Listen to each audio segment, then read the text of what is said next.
नमस्कार। आजादी दर्पण news channel में आप सभी का हार्दिक स्वागत है। जनता की बात पर आज हम फिर से एक बार मुलाकात करने आए हैं राजुरा विधानसभा क्षेत्र के भावी युवा आमदार निनादजी बोरकर इनसे। तो सबसे पहिले आपका आजादी दर्पण न्यूज चॅनल में हार्दिक स्वागत। आता विधानसभा चुनावचे शेवटचे 2 दिवस शिल्लक राहिलेले आहेत। तर तुम्हाला काय वाटते की राजुरा विधानसभा क्षेत्रामध्ये कोणाची हवा जास्त होऊन राहिली? राजुरा विधानसभा क्षेत्र असो का महाराष्ट्र राज्यात किंवा देशात कोणती बी विधानसभा असो का लोकसभा असो, माझं एकच म्हणणं आहे त्या तमाम मतदार जनतेला की हवेवर मतदान करू नका. कारण जेव्हा वाराधून येते, जेव्हा हवाचे लाटा येतात सुरू होतात, तेव्हा हवेमध्ये कचरा उडून जातोय. आपली मताची किंमत कचऱ्यामध्ये करून घेऊ नका तुम्ही. या राजुरा विधानसभा क्षेत्रामध्ये अनेक कोणी एक वेळा, कोणी 2 वेळा, कोणी 3 वेळा लोकप्रतिनिधी निवडून आले आहेत. अगर त्यांची हवा चालू असेल आणि ज्यांची हवा चालू आहे त्यांच्या हवेच्या आधारावर अगर इतकी जनता मतदान करत असेल तर ते बुद्धिजीवी नाही आहे ती जनता. आता तुम्ही मतदान करून घ्याल हवेच्या आधारावर, परंतु तुम्हाला ते निवडून आल्याच्या नंतर तुम्हाला कचऱ्यासारखं त्यांच्या दारोट्यात चक्रा मारावा लागेल का? बेरोजगारीसाठी, तुमच्या मुलांच्या न्याय हक्कासाठी, तुमच्या मुलाला रोजगार भेटण्यासाठी तुम्ही चक्रा माराल. म्हणून माझं एकच म्हणणं आहे की मतदार मायबाप हो, हवा पाहून कधीच मतदान करू नका. हवेमध्ये कचरा उडला जातोय. समुद्रामध्ये जेव्हा कचरा जातोय, प्लास्टिक जमा होतोय, तर समुद्रातल्या लाटा परिवर्तन घडवायसाठी ते कचरा किनाऱ्यावर फेकून देतात लाटेमध्ये. तसं आपल्याला परिवर्तन आणायचं आहे. याचे दूरदृष्टिकोन बाळगा, हेच नम्र विनंती. आता आपण बघून राहिलो आजकाल या देशामध्ये महिलांवर खूप अत्याचार होऊन राहिले, याबद्दल तुम्ही काय म्हणणार? दिवसेंदिवस देशात, राज्यात, गाव, शहरात ज्या पद्धतीचं महिलेवर, बहिणीवर ज्या पद्धतीने अत्याचार वाढून राहिलेला आहे, मी समजतो की सरकारने इथे स्ट्रिक्ट ऍक्शन घ्यावं. स्ट्रिक्ट ऍक्शन घेण्यासोबतच दैनंदिन जीवनामध्ये, दैनंदिन जीवन जगत असताना ते शाळा असो किंवा कॅम्पस असो का कॉलेज असो, इथं हप्त्याला निदान महिन्यावारी तर नाही पण हप्त्याला एक वेळा महिलांच्या सुरक्षेवर कॅम्पस घेणं गरजेचं आहे, कॅम्प घेणं गरजेचं आहे. जनतेला प्रबोधन करणं गरजेचं आहे. आणि हे सर्वात मानवीय समाजामध्ये खूप कलंकित घटना आहे, निंदनीय घटना आहे. अगर मी निवडून आलोय देवाच्या कृपेने, इच्छा जनतेच्या आशीर्वादाने, तर मी दर महिन्याला गाव, शहर, तालुका या लेवलवर कॅम्पस घेईल आणि दर महिन्याला, दर हप्त्याला प्रबोधन करणार. आणि जेवढं होते तेवढं माझ्याच्यानी महिलेवर अत्याचार न व्हावं असे मी पावलं घेईल. खूप छान तुम्ही जे महिलांवर म्हटले. परंतु आता काही महिन्यापूर्वी कोरपणा तालुक्यातील एका चिमुकलीवर अत्याचार झाला, त्याबद्दल तुम्ही काय म्हणणार? कोरपण्यामध्ये जे घटना झाली चिमुकलीवर, ते अक्षरशः निंदनीय होतं. नाबालिग ज्या पद्धतीने कोरपणा येथील जे चिमुकलीवर अन्याय अत्याचार करणारा व्यक्तीची चौकशी का नाही केली? ज्या पक्षातला तो पद अधिकारी होता, पद द्यायचा अगोदर ज्यांनी पद दिलं त्यांना असं विचार पण पडला नाही का हा व्यक्ती हा ज्याला आपण पद देत आहोत हा या दर्जेचा असेल. आपण तर पद देऊन देतो पण परंतु त्यांची कार्यशैली काय आहे समाजात आणि समाजातल्या स्त्रियांबद्दल आणि मुलींबद्दल त्यांचा पाहण्याचा दूरदृष्टिकोन काय आहे हे लक्षात घेणं गरजेचं आहे. आणि ज्या व्यक्तीला तुम्ही कोरपना शहर तालुका प्रमुख जे पदवी दिली ते एवढा अत्याचार करणार असं कधी वाटलं पण नव्हतं. आता विधानसभेच्या जर तुम्ही आमदार बनले किंवा अन्य कोणताही उमेदवार राजुरा विधानसभा क्षेत्राचा आमदार बनलास तर असं काय वाटते की तुम्हाला म्हणजे असे कोणते कामं केले पाहिजे ताई की राजुरा विधानसभेचा परिवर्तन होणार चांगलं करणार ते असे कोणते काम आहे?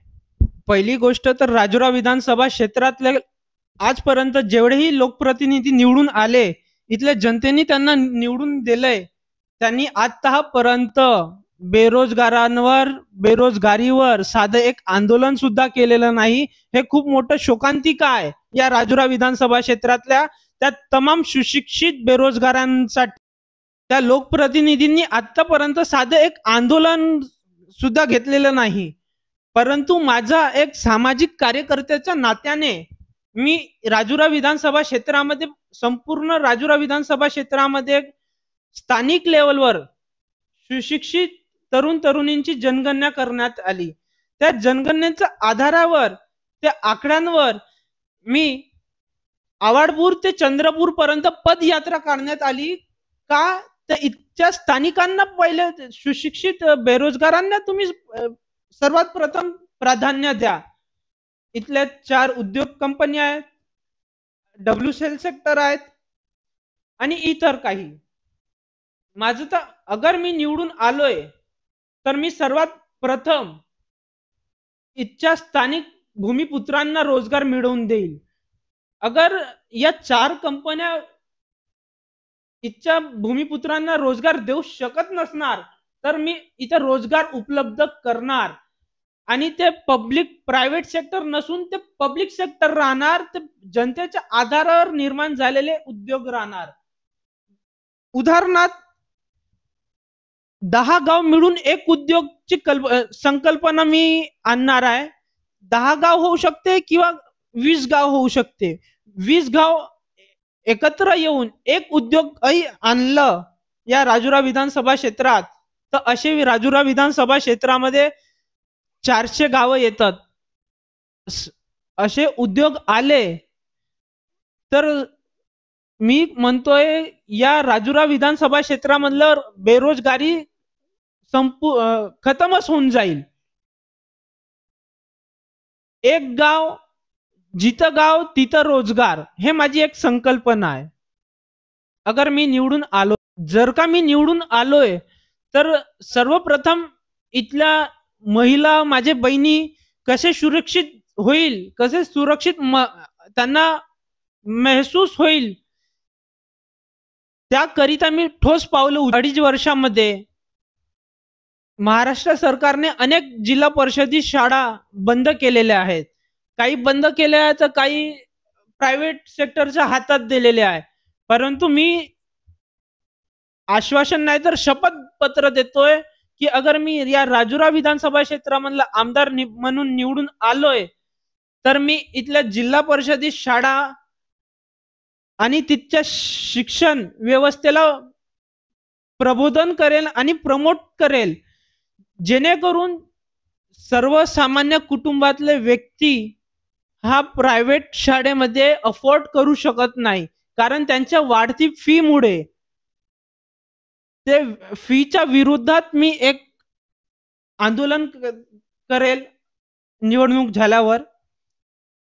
आणि तसंच कमीत कमी खर्चामध्ये कसं आपण शिक्षण उपलब्ध करून देऊ शकतो सर्वसामान्य कुटुंबातल्या विद्यार्थ्यांना चिमुकल्यांना आणि कोणाकोणांची तर परिस्थितीच नाही राहत आपल्या मुलांना शाळेमध्ये पाठवायसाठी. जसं काही जीवती पट्टा आहे जीवती पट्ट्यातल्या काही एक समाज आहे, समाजाचं मी नाव नाही घेईल, परंतु काही समाज असे आहे की ते त्यांच्या त्या समाजात शिक्षण बद्दल काहीच प्रबोधनच नाही आहे. पिढोने पिढी असं एज्युकेशनला मी प्रमोट करेल ग्राउंड लेवलवर. आणि ज्या पद्धतीने आमच्या राजुरा विधानसभा क्षेत्रात स्पर्धा परीक्षेची तयारी करत आहे आणि काही माझे भाऊ भगिनी पुण्याला जाऊन प्रिपरेशन करतात, क्लासेस लावतात, त्यांच्यासाठी देखील मी इथं काही ना काही निवडून आलो तर अवश्य त्यांच्यासाठी इथे सोयी सुविधा उपलब्ध करून देईल. आणखी एक प्रश्न असा आहे, जसं की महाराष्ट्रातून विदर्भ वेगळा झाला तर विदर्भेची जनतेला काय काय प्रॉफिट होऊ शकणार? जर का महाराष्ट्रातून विदर्भ वेगळा झालाय, विदर्भ सेपरेट राज्य बनेल, तेव्हा इथली कशा पद्धतीने प्रगती होईल, इथल्या ज्या पद्धतीने बेरोजगार आहे तर बेरोजगारी कमी होईल, इथल्या महिलांकरिता सुरक्षा वाढेल आणि सुरक्षा वाढेलच, परंतु वुमेन एम्पॉवरमेंट सुद्धा देखील तेवढ्याच प्रमाणात होईल. पद्धतीने काही वर्षापूर्वी आंध्रातून तेलंगणा वेगळं झालाय आणि तेलंगणा वेगळं झाल्याच्या नंतर ज्या प्रमाणात तिथे परिवर्तन घडलंय, परिवर्तन झालंय, त्याच पद्धतीने परिवर्तन या विदर्भ राज्य सेपरेट झाल्याच्या नंतर देखील होईल. आणि इच्छा बेरोजगारांनाच नाही तर सर्वसामान्य कुटुंबांना देखील याचा फायदा होईल. पद्धतीने तेलंगणा राज्य सेपरेट झाल्याच्या नंतर तिथले कास्तकार शेतकरी ची आत्महत्या कमी झालेली आहे. त्याच पद्धतीने विदर्भ राज्य सेपरेट झाल्याच्या नंतर इथं एकही कास्तकार फाशी लावणार नाही की मृत्युमुखी पडणार नाही, कारण सर्व सोयी सुविधा शेतकरी कास्तकारांना इथं विदर्भ राज्य सेपरेट झाल्याच्या नंतर भेटणार आणि त्यांचे माल, त्यांचं उत्पादन हे एक्सपोर्ट देखील तेवढ्याच प्रमाणात होणार. देशात शेतकऱ्यांवर आधारित